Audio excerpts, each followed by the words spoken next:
آج کے دور میں بعض لوگ حضرت امام علی رضی اللہ عنہ وارضاہ کی شان بیان کرتے ہوئے حضرت امیر معاویہ رضی اللہ عنہ پر تنقید کرتے ہیں، حالانکہ حقیقت اس کے بالکل برعکس ہے۔ دونوں جلیل القدر صحابہ تھے، دونوں رسول اللہ صلی اللہ علیہ وسلم کے قریبی ساتھی تھے، اور دونوں کا مقصد صرف دین کی سربلندی تھی۔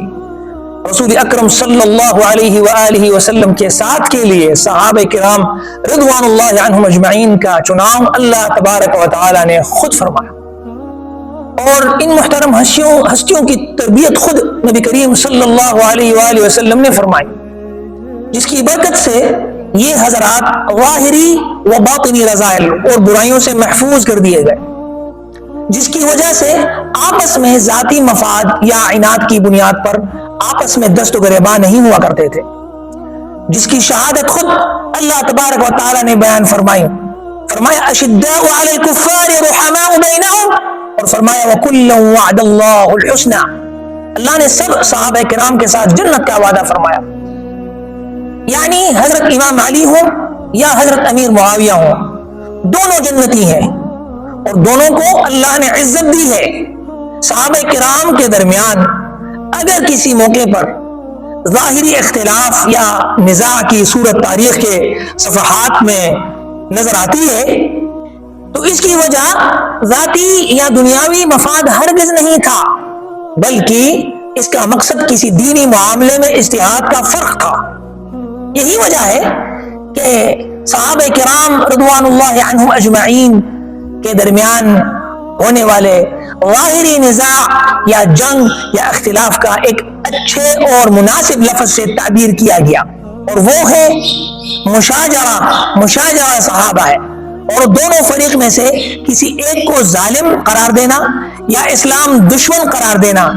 یا منافق بالکل غلط ہے اور بے اعتدالی ہے۔ اگر دیکھا جائے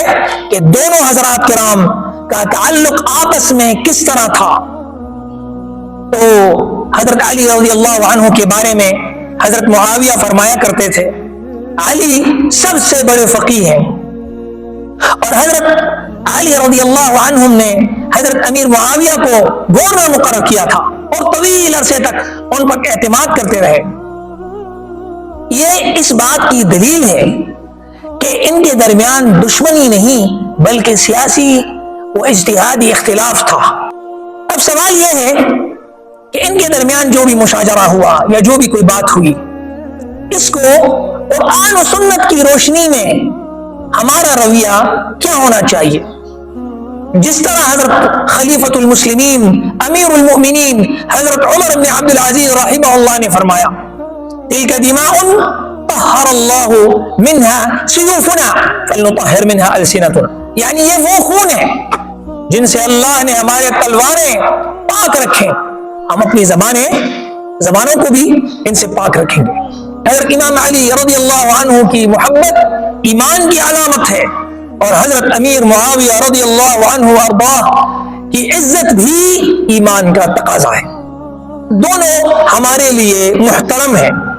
دونوں ہمارے آقا صلی اللہ علیہ وآلہ وسلم کے صحابی ہیں۔ جو حضرت معاویہ کے شان گھٹاتا ہے وہ دراصل قرآن و سنت کی تعلیمات کے خلاف بات کرتا ہے۔ ہمیں چاہیے کہ صحابہ کرام کے بارے میں زبان کو سنبھالیں اور سب کا ادب کریں۔